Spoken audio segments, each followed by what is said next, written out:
Good morning and welcome to HepFest Day 2. A reminder that HepFest is a week-long online festival for parents, carers, teachers and advisors brought to you by HEP. This 9 AM session kicks off of our Tuesday and the second day of our event. Today's programme is titled How Do I Get to HE?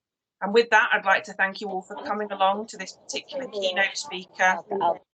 Just a reminder, if you are joining us now, to mute and turn your cameras off, and want to take a final minute to remind you the session will be recorded. Please ensure, like I've said, you are on mute and feel free to post any questions in the chat. At the end of this session, there'll also be a short Q&A with our keynote speaker, who I'm going to introduce in a second. So please consider any questions you want to ask. Now, without further ado, I have the great pleasure of introducing our second keynote speaker of the week, motivational speaker Paul Hughes, a former Royal Air Force Special Operator, United Nations Weapon Inspector, multilingual interpreter, and now Chief of Special Projects for a world-leading counter-drone company. Paul's experience and knowledge is vast. He also spends his time running a forensic research company, his media production work, including, and where you might recognise Paul from, being on Channel 4's Celebrity Hunted and Hunted as the lead analyst. He's won international awards for his motivational speaking and loves to take people on a journey through his talks. So if you have just joined us, pop yourself on mute. And Paul, I'm going to pass over to you.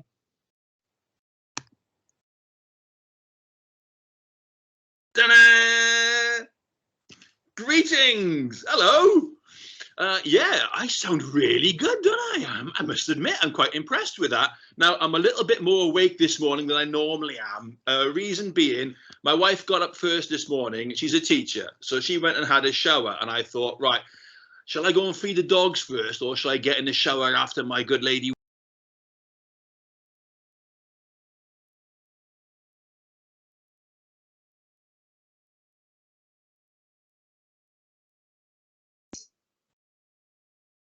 Oh, Paul, we've had an issue with sound. Hang on, give me 1 second. I think someone has accidentally muted you. There you go. We missed the last 10 seconds, so feel free to pick up wherever you were. Oh, whatever it was. Let's just say I had a cold shower this morning. I made the mistake of following my good lady wife into this shower, obviously not at the same time. Well, steady on.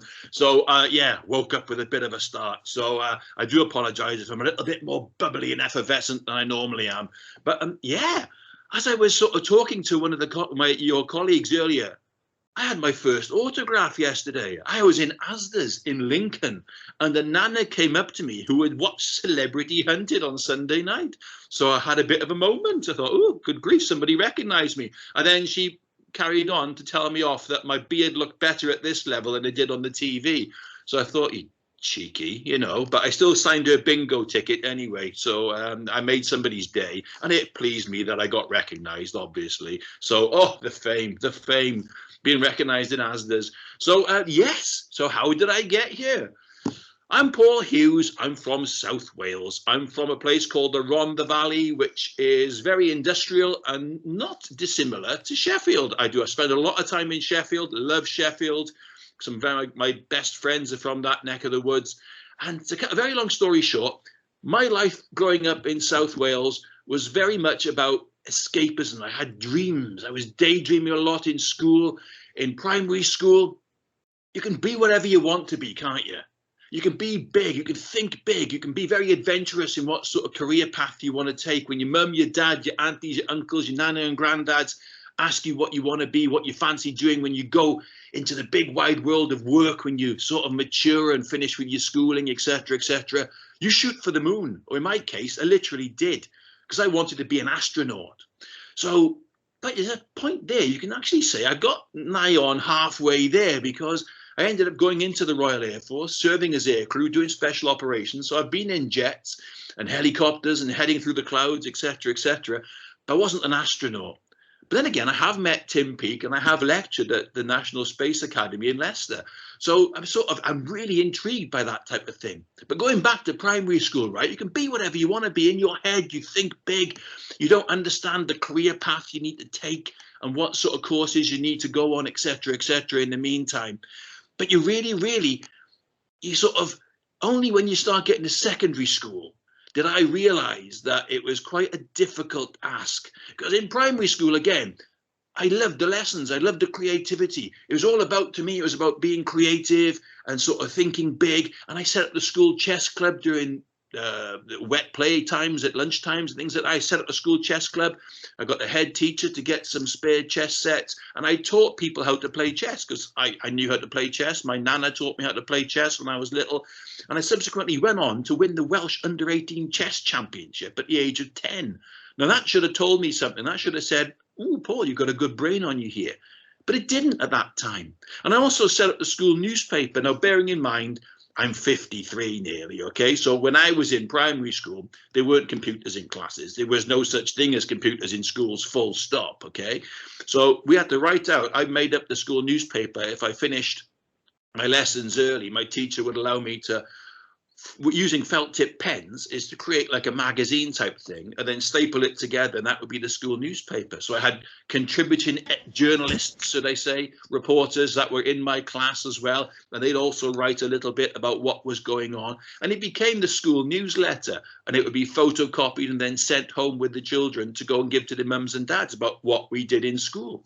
I guess nowadays you just get a Twitter feed and an update or a video log online, and your mums and dads kind of see it that way.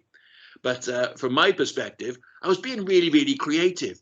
But I also went through a bit of a growth spurt, and I loved my primary school, really, really enjoyed my time there in my infant school and junior school.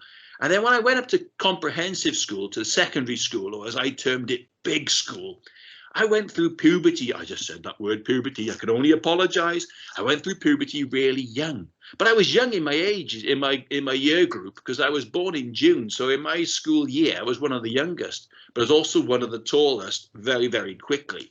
So in year 7 equivalent, okay, because we didn't have the year 7 sort of scheme and 8, etc., etc. We called it Form 1 in secondary school. And so year 7, I was 6'2". 6'2" with size 11 feet at the age of 12. So I was kind of big and I kind of stood out. And I also had really bad acne, so bad zits, yeah, bad skin. So my confidence level, I was conscious of my size and that I was standing out like a sore thumb.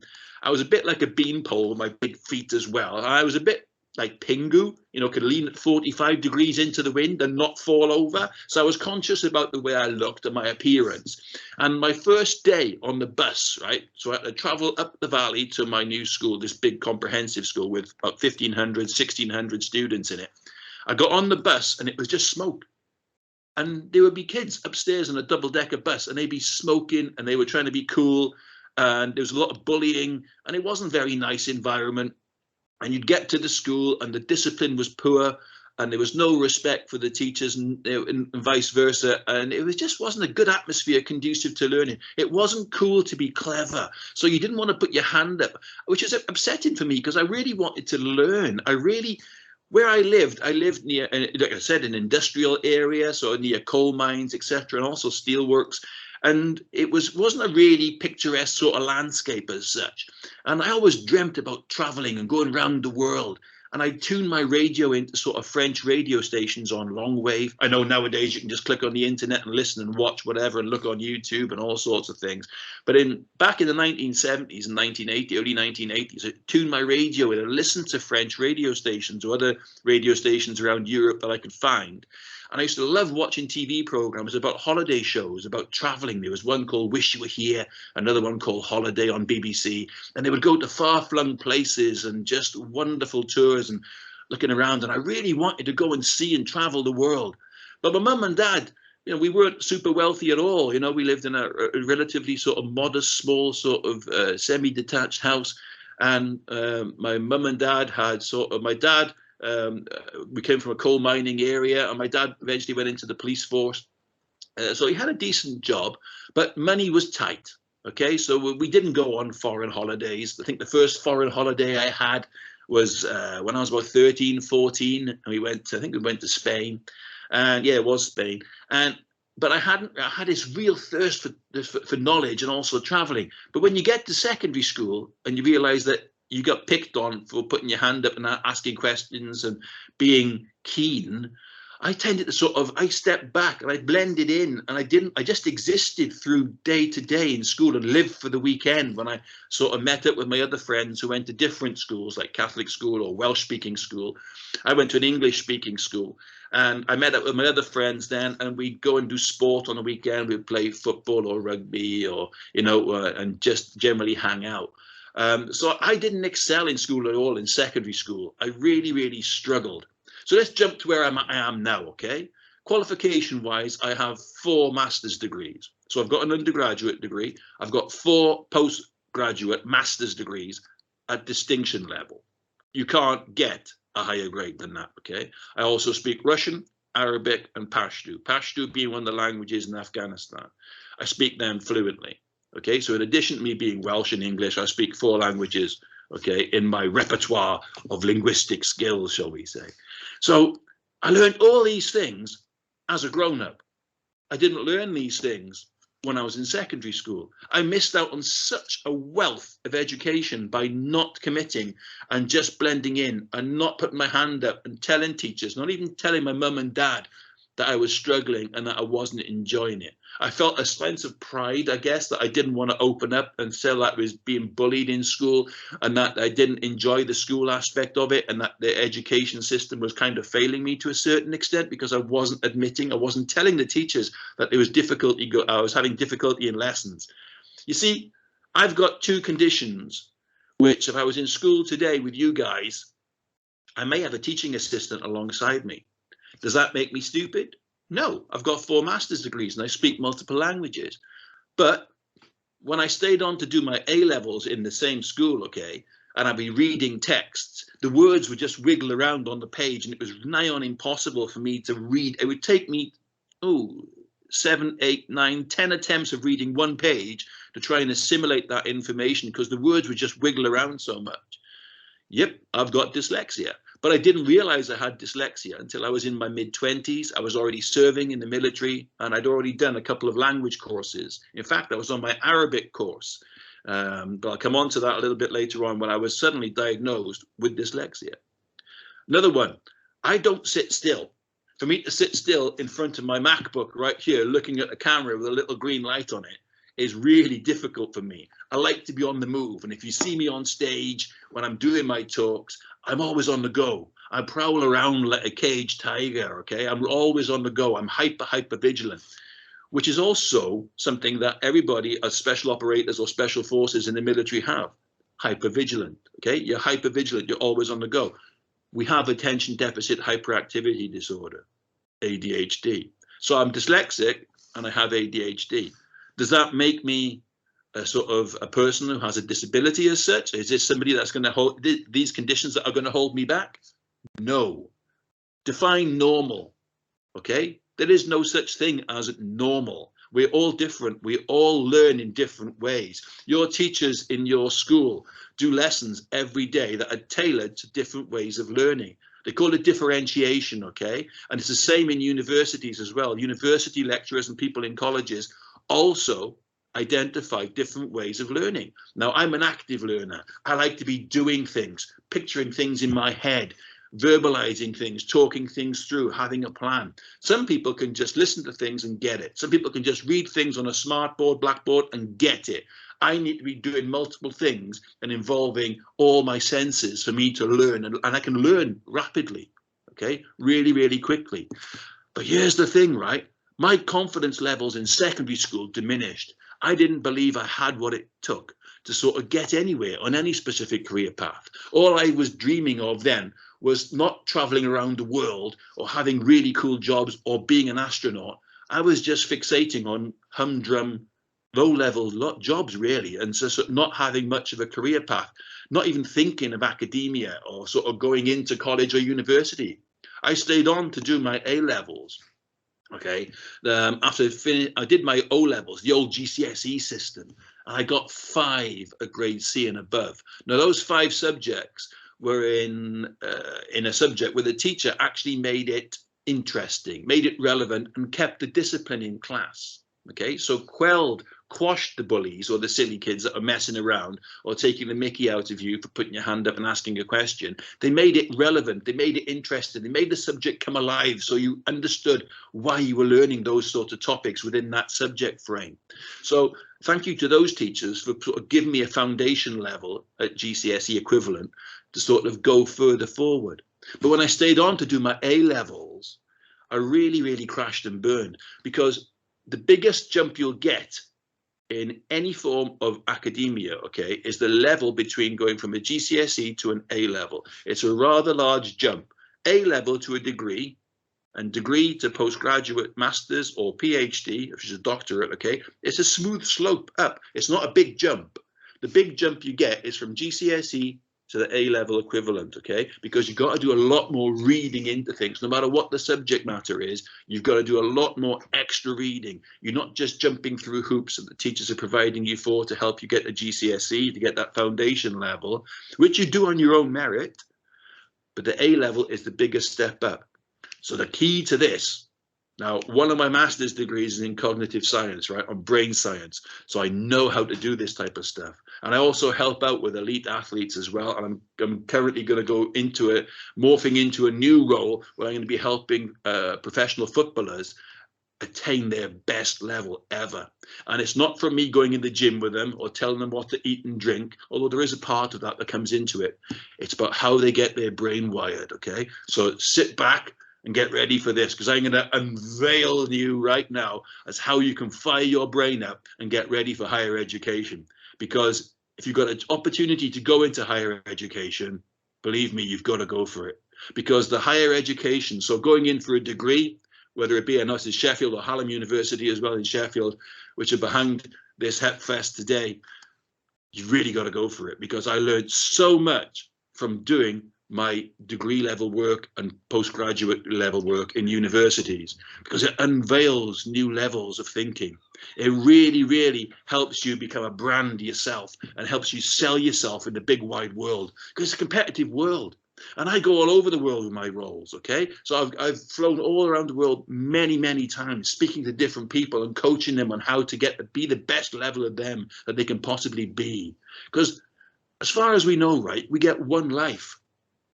So why waste it?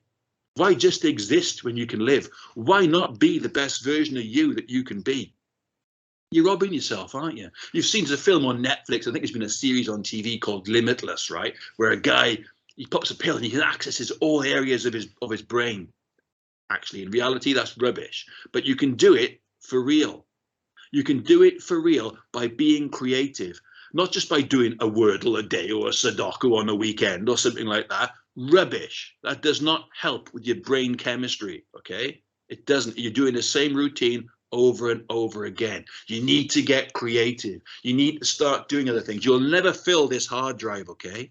So if I opened up my head right now, not a pretty sight, I know, but you see your brain looks like a giant walnut. And when you drain the blood from it, I know it's a bit of a thought, isn't it? But when you drain the blood from it, it's grey in colour. You've probably heard the term grey matter. That's where it comes from. The brain itself is grey in colour. It's physically grey. It's grey matter. Now, it's a great supercomputer in itself. You will not fill it. Okay? So when you learn other bits and bobs, you don't force other information out. You learn it and it meshes and it creates a brilliant supercomputer which can just attain great things. But here's the thing. You need the broadband connection to link parts of your brain together. You need to have different cortexes with different side lobes.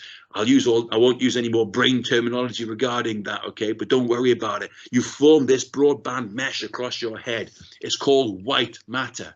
Now, you grow this white matter rapidly when you're little, when you're a baby and you become into a toddler, and all of a sudden you're walking around and you're learning what's dangerous and what's not, and sort of you're running around the place and you're sort of learning about life and growing up and what you can do.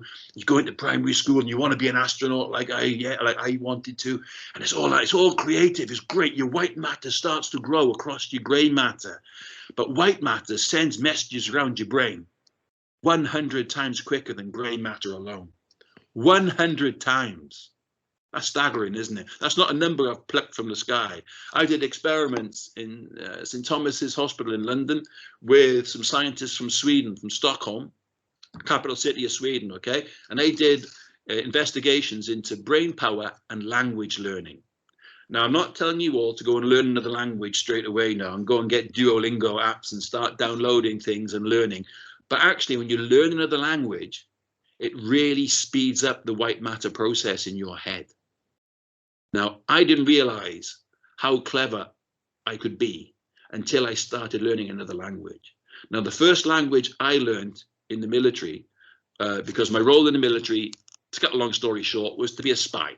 I was going to be listening to enemy communications and then briefing people, commanders and politicians on what was going on in different parts of the world pertaining to that certain language, okay? So my first language I learned was Russian because the Cold War was going on at that time. And then a few years after that, I was learning Arabic. And then after the 9/11 atrocities in America, I was quickly put onto a Pashto course and had to learn a brand new language in 3 months, which was a bit of a tall order, but I'll get on to language learning, etc., after. But language learning creates this white matter process. It's called myelination, and it literally grows more. Because when you start learning, if you fall into a routine, like I did in secondary school, I fell out of love with education because of the bullying that was going on, the indiscipline that was going on in the school. I fell out of learning. So I wasn't really pushing myself, and I just accepted that I'd scrape through with a couple of grades and I'll just do a run-of-the-mill job when I left school. I stayed on to do A-levels because I didn't know what else to do. I didn't apply myself to do my A-levels and subsequently failed them all. 2 years of being in school for no outcome whatsoever. Nothing. I didn't get a qualification. So I wasted 2 years. So you can imagine, when I left school, it could be argued that for several years before that, I was not creating any new white matter in my head whatsoever. I wasn't in learn mode. I wasn't being creative. I was just being lazy. I was just accepting that my fate was going to be mediocrity, to be not very good at anything, just to scrape through, and I'd get a job and I'd worry about my future at that time. Ludicrous looking back.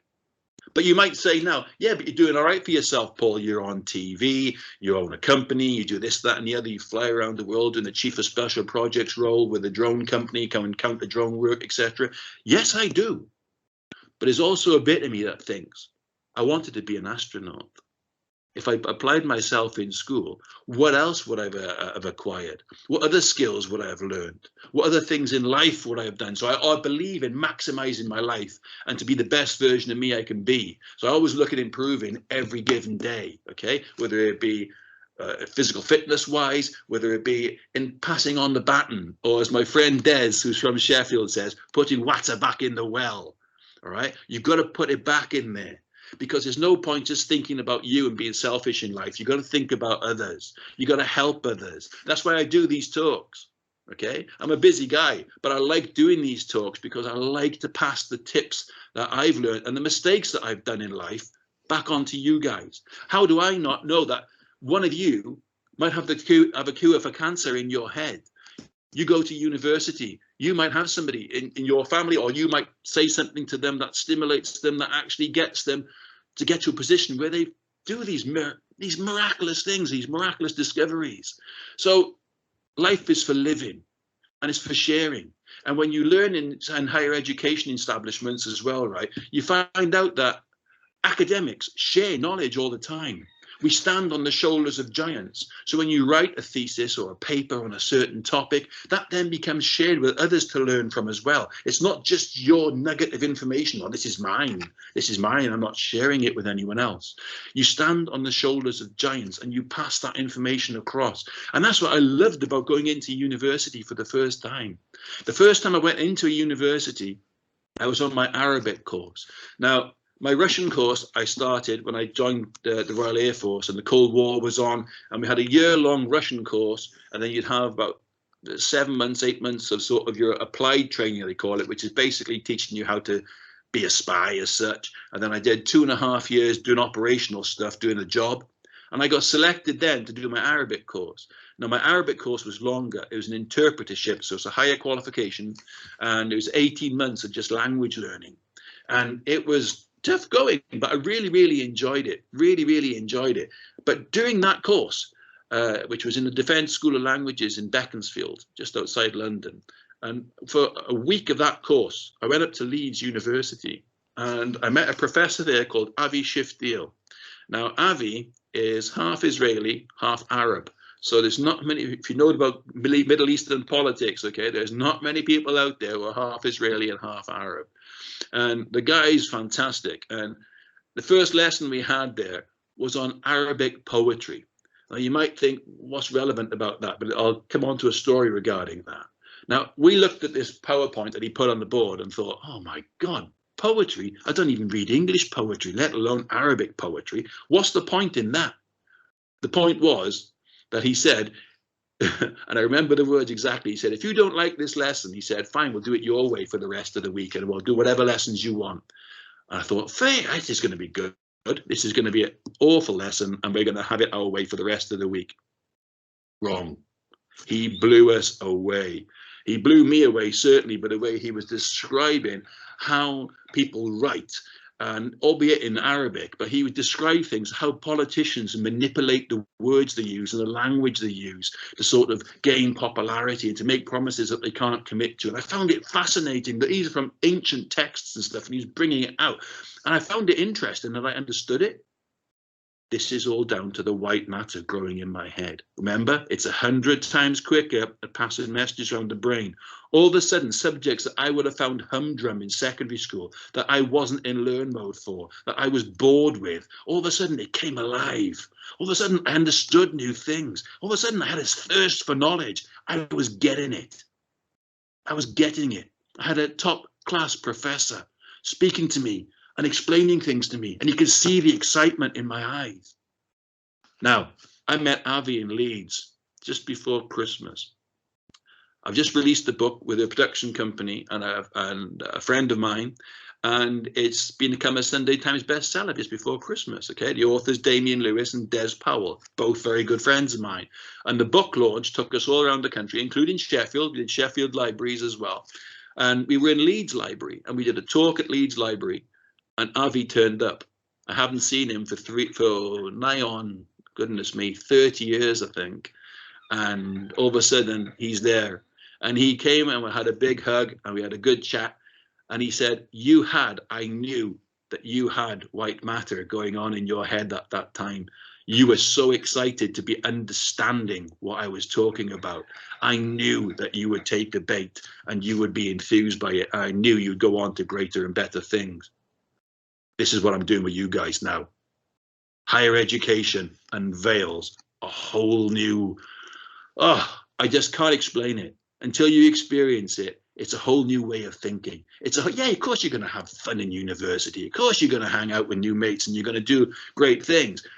But the level of thinking it gives you, the level of knowledge and global awareness, you're meeting people from all around the country. Sheffield and South Yorkshire anyway is a multicultural environment and it's brilliant. It's such a real rich mix of cultures. But when you're in university and you work alongside people from all walks of life, from all different races, religions, colours and creeds, it really becomes a beautiful world. And I love that atmosphere in a university. I love the collaboration and I love the ability to think quickly and really, really concisely. And the power of white matter, I can't emphasize it enough. And this is what I do with elite athletes as well, okay? I sit down with professional footballers who have been picked up by their professional sides, okay? So I've done stuff in the last year with Premiership footballers, okay? I've done talks with them and they picked up in their academy status at the age of about 9 or 10. And then they're taken through the entire process. So there's a lot of pressure on them and physically they're in good shape. So girls and boys, right? Really, really good athletes, really, really fit. And when they're on the pitch, they do great things. But the difference between an average player and a world-class player isn't the physical aspect. The 100-meter sprint times are all roughly the same. their turn rate, their ability to dribble with both feet, etc., etc. So what? They're all there. They've all can do these types of things, okay? But the ability to see things on the pitch, that's white matter. You see, I'm not talking about you have to go and learn another language now to go and do this, but you've got to break the mold. You've got to do something differently. The word is neuroplasticity. Neuro being brain, plasticity being flexible. You've got to create this white matter, okay? You've got to learn new things all the time. Remember, you're not going to fill your brain up. When you shove new information in your brain, the old information doesn't come out the other side, okay? That goes in here, falls out this year. Doesn't happen like that. You learn and you mesh your brain. This white matter creates white matter is a fatty protein, and it's just a broadband connection, remember, that goes across your head and links up different parts of your brain that do different things. So here's the thing, right? I sat down with some football stars about a year ago, talked them through some stuff regarding white matter, and then 6 months later saw them again. The difference is incredible. Because if you learn new things, I got some playing a musical instrument, learning guitar. You might think, what's that got to do with it? You're learning something different. When you learn a musical instrument, there's something different. It's different notes, it's different styles, it's different things. You're doing something different. Some others are doing Duolingo and Linguiscope, learning another foreign language. So not to any high level, just colloquial, so going to the shops, tourist information type of thing, you know, ordering off a menu, yada, yada, that type of stuff. But they were getting it, and they were getting really good accents with it as well, and learning some real quite difficult languages. One was doing Arabic, one was doing Spanish, one was doing Portuguese, and they were doing really, really well. They were really enjoying it. They were just half an hour a day, 30 minutes a day. That's nothing, is it?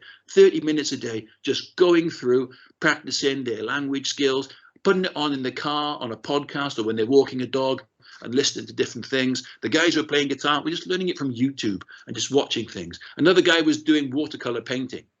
Always fancied it, but never, was always too busy with the football, too busy thinking of football. So these guys, you ask, and girls, when you ask them about their football, they like top trumps answers, right? They know the answers to everything. They know the top goal scorer for whatever side, who scored what at what match, how many points they had at the last season, who got relegated from this division, who got promoted, who won the UEFA Champions, whatever it is. All this type of stuff they know. But they need to know how the brain works. They need to realize, because all of a sudden when they start learning new subjects and they start pushing their brains, they start getting out their comfort zones and learning new stuff, they start to see the pitch differently. They become more receptive to different information. They can assimilate more information when the coach is talking to them. They get it. They understand it. Their vocabulary is increasing. They're understanding more words. They're becoming more creative themselves. They're becoming better persons. They're not being very one-dimensional. They're becoming multi-directional. They're becoming excited by learning. They understand they can learn. They get the learning bug. Welcome to white matter, people. It really does work. Okay, so whether you're dyslexic, you got ADHD, whatever, you know, autism, any condition that you can be that people can label you up with nowadays. Okay, we're all human beings at the end of the day. We all learn differently, but getting white matter and learning new things is so key. And you learn so many different things and different aspects and ways of doing things in the higher education system.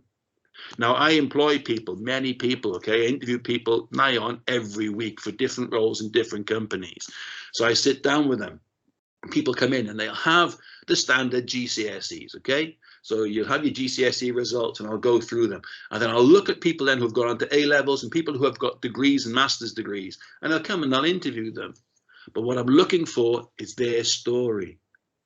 So the qualifications give you a level, and the higher qualifications you get, the lower qualifications tend to sort of get built upon. So you need a GCSE, then you need your A-level system. And it's like building a house. So the higher qualifications you go up.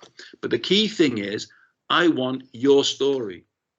I want to listen to how and what made you interested, really. So you might say, oh, I listened to this guy with a ginger beard who was on Hunted, and he did this talk for us one day about this Hep Fest in Sheffield. And on the back of that, I went into university and I studied these subjects. I was interested in this, that, and the other. Brilliant. Start to tell your story, not just cut and paste from a CV or an application from something else you've seen on Google, because we see it all the time.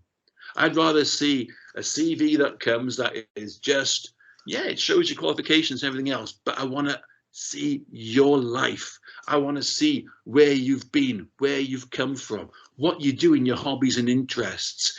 You know, that the fact is you don't just play like a PlayStation. We have some people who've got these great qualifications and their hobbies just involve digital stuff like PlayStation or esports and things like that, which are okay if you can explain them and you do other things in your life as well, because you need people skills. You need to be a global citizen. We are in a competitive world, and especially in this, people have forgotten about Brexit, but Britain has left the European Union. We have to be hyper competitive nowadays. We have to be able to be on a global stage. And the way we do that is by freeing up our brain and by having this white matter going on, thinking more efficiently, thinking better, learning other new skills and communicating with other nations and getting our point across. You know, I'd like to see us winning the Eurovision Song Contest at some point, because at the moment we're doing nobody any favors, are we? You know, and we're getting nil point at the end of the day. We need to be out there. Great Britain needs to be back on the map. We're a great country. We're a real rainbow array of different nationalities and cultures. And we are a democratic society. When I've served all around the world and in the Middle East and Afghanistan, I'm trying to bring some friends out of Afghanistan at the moment who are stuck there during the Taliban regime, and they want to come to the UK, and they'll be amazing over here, very industrious, speak multitude of languages, and will just offer so much. They want their democracy. They want the freedom for their children to go to school, certainly young girls to go to school, because they're stopped from going to school right now. So you can see from my perspective, I get quite animated about this. There's so much I have learned from my higher education, from meeting other people, from firing up my brain, and from being able to think clearly. So yeah, I've got a forensic science degree. I've got a master's degree in cognitive science, on intelligence systems, business administration, and Arabic. Okay, so I've, as well as doing my Russian and my Pashto courses as well. Now, I went through secondary school thinking I wasn't worthy. I thought that all those things I did in primary school, setting up the chess club, winning the chess championship, doing creative things, all those creative things were creating white matter. Creativity and neuroplasticity, this white matter effect in the brain, 100 times quicker, I can't emphasize it enough, comes from breaking your routine, from being that little bit better every day, from learning new things, things that you ordinarily wouldn't expect were cool. The poetry aspect with me in Leeds University, which opened up a whole new veil of things. Now, I'll watch a TV program once a week. I make myself watch a program that I ordinarily wouldn't watch before, or I consider a bit nerdy or a bit boring. I do all these type of things, okay? So the bottom line from all this is that you've got to get out there. If somebody says it's a bit nerdy or it's not cool to whatever, this, that, and the other, tell them, I'm firing up my white matter. I'm going to be thinking 100 times quicker. I want to be the best version of me I can be. I'm going to get myself to university. I'm going to get on a course that I want to do. And that's another point. Your mums and dads mean well, but ultimately they're not you. You have your own likes and dislikes. I was doing a talk at a business club, okay, in Nottinghamshire. And to cut a very long story short, there was a guy there who approached me and said, my son, I've put him through private school, spent a lot of money in private school, and he was going to join the Royal Navy as a pilot, but he's really down in the dumps at the moment. Would you mind having a chat with him? I said, yeah, well, yeah, where'd you live? And he actually didn't live far from me. And I said, well, actually, I'm going to do a talk at the school tomorrow. Why don't I pick him up en route? And he can watch me doing a talk. I'll have a chat with him in the car. So off we went, right? I picked him up, nice guy, big lad, been to private school, spoke ever so posh. And in the car, I was sort of chatting. I said, oh, so you want to become a pilot? And he went, well, yeah, kind of. And I went, oh, okay, what sort of planes do you want to fly? He went, I don't know yet. I said, what plane posters have you got on your wall in your bedroom? And he went, I haven't got any. Straight away, I knew he wasn't going to be a pilot. He didn't want to be a pilot. Turns out his dad's got a private pilot's license, okay, for flying little planes around. His dad wanted to be in the military and joined, but he didn't. He ended up going a separate route, didn't have the qualifications, etc., etc. So his dad was trying to live his life through his son. Now, his son was interested in joining the military, was interested in learning languages, was interested in intelligence and information and doing the kind of role that I went into.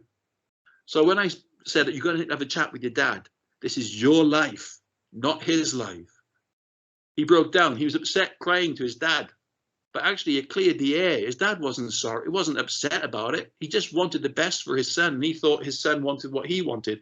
But his son hadn't stood up and said, I want to go this way. You want me to go that way. This is what I want. So be truthful to yourself. If you want to do a certain career or go to a certain career path, there's no such thing as a crazy career path. If you want to do something that might seem weird and wacky to your mum and dad, your aunties and uncles, your nannies and granddads, your brothers, your sisters, your friends, who cares? It's your life. You be what you want to be. There are routes into any career path.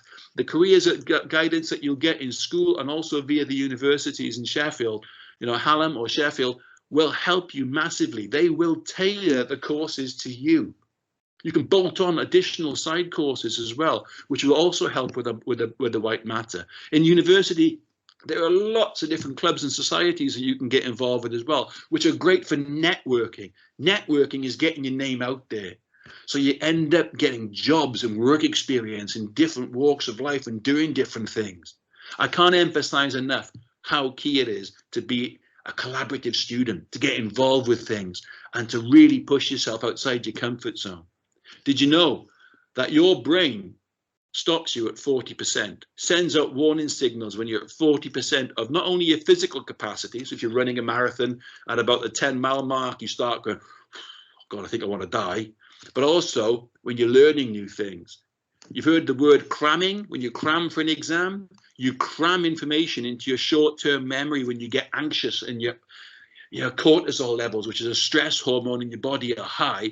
Your brain goes, right, this is going into short-term memory. It won't go into long-term memory. So it's important to relax, to space your studying out, and to get a timetable of events so you do something every night rather than trying to do it all in one big surge. Because when you surge and you cram short-term memory, Snapchat part your brain. It's like learning a shopping list now. Me telling you to go down the tuck shop, get me a Mars Bar Duo, a Coke. Let's go for a full-fat Coke, okay? I want some Pringles, sour cream and chive. And, oh, if you get me a protein bar, get me one 20 grams in, please, of protein. That's really cool. You're all now trying to memorize that. You're cramming it into your short-term memory.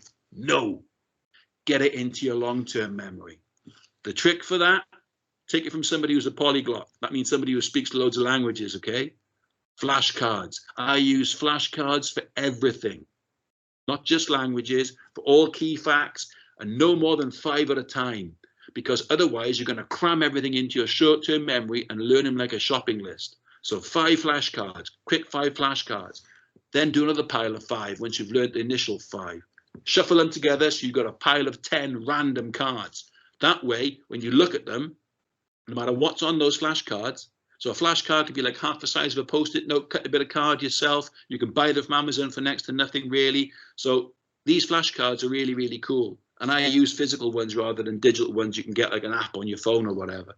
But when you've got those 2 piles of 5, shuffle them together and then go through them because they're random. And your brain will automatically go, all right, this isn't a shopping list anymore for the Snapchat part of my brain. It's got to go in the long-term memory. And that's all I do, people. That's all I do. Flashcards. The white matter, 100 times quicker for your brain. Do different things. Don't just do a Wordle a day or something and think that's going to help your brain. It won't. It won't. But learning new things will. Being creative. Reading. Reading is key. Now, as a dyslexic, I hated reading when I was in my teenage years. In junior school years, when the separation on the page, you're typing on Microsoft Word and you get the vertical separation at 1. Well, there's only certain fonts I can read. When I go 1.5 or 2, I can read any font. But of course, lots of books are quite condensed down. So I use the Kindle a lot and do the vertical separation and I can read any font. Reading is brilliant.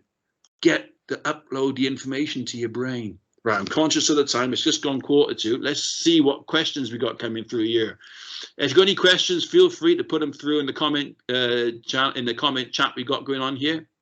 Let's have a look. Let's have a look. You described succeeding with ADHD and dyslexia. What support did you get at university? Well, with dyslexia, you get extra time in exams because you need to read things. But to be honest, I found I didn't really need the time. I just needed to have it presented in a certain font or in a certain media that I could read and assimilate quite easily, because font was changed for me. I didn't have a problem. ADHD as well. I need to have a quiet study space. That's all I need. So when I was in the military and I was in a dormitory on my Russian course, I was in a 10-man room. Okay, so a large dormitory style room with 10 beds in it, and I was sharing it with 9 other guys. So there was music going on, there was TVs going on, and these guys had come straight from college or university, had a lot of white matter going on, whereas I hadn't. So I'd been switched off for many years, failed my A-levels, didn't have a lot of white matter going on, so therefore found learning really difficult. So I needed peace and quiet. So I chunk up my day, and I do, if I'm studying, I do chunks of about 45 minutes to an hour maximum, and then have a break. I love a good coffee, so I'll reward myself with a good coffee. And I also have a study mug. I know it sounds mad, but I have a study mug, which is a really nice mug that I use when I'm getting in the zone, when I'm using it to study. When I get my study mug and a nice cup of coffee, I know I'm going into learn mode, and I'm going to go away for 45 minutes to an hour, and I'm going to learn that certain topic and go for it in that time. That's it. So peace and quiet, that's what I need for ADHD and the dyslexia side of things. So we got Laura Lee Dale. Our class would love you to say goodbye to them in Arabic. Ma salama. You're going already? Don't leave me just yet. So how did I get into the Royal Air Force? Well, I was working in Cardiff. I failed my A-levels, and I was selling suits in Topman, so like the male equivalent of Topshop. And I spent 2 years or so selling suits, and which was great because I moved from the valley, the industrial valley, into Cardiff, which is quite a metropolitan, vibrant city. It's a really cool place nowadays to be, actually. It's really, really nice city. And I met so many different people, and I was working alongside different races, colors and creeds, people, different sexuality. I was working alongside gay people. I hadn't met a gay person before, as far as I knew it. So it was kind of fascinating, and it was just like learning a lot. So I'm not homophobic in the slightest, and I can't stand people who are. I just don't understand it. If you're gay, you're gay. So what? As long as it doesn't keep you awake at night, it doesn't bother me, whatever you are. So the bottom line is I learned so many different things from these different people, and I learned to sell things, selling suits, and how to engage with the public. But I used to go past this careers information office for the Army, the Royal Navy, Royal Marines, and the Royal Air Force every day getting off my bus. And they had the cool posters in the window looking like Top Gun, and people on board a ship, and people in tanks and skiing down mountains. And I thought, again, it excited me about traveling, about going around the world, about having a career path. I didn't really have a career path. I didn't see myself as going into retail as a career for life. And I thought, can I do that? And eventually I plucked up the courage to go in. And I was 19 when I went in the careers information office, and I sat some tests. And to cut a very long story short, I passed for quite a few trades. And they selected me to go on a modern language aptitude test away to a base in Rutland near Leicester. And I went there, had 2-day selection process, and they played me different noises and showed me different shapes and things. And they told me that I had an intellect for learning a language. Now, I didn't think I had that. I wanted to learn French in school, but I failed it because the class teacher didn't have, again, poor discipline, and the kids would mess around in the class. And of course, having ADHD, lots of things going on around me, it wasn't an atmosphere conducive to learning. But it turned out I did have a language aptitude.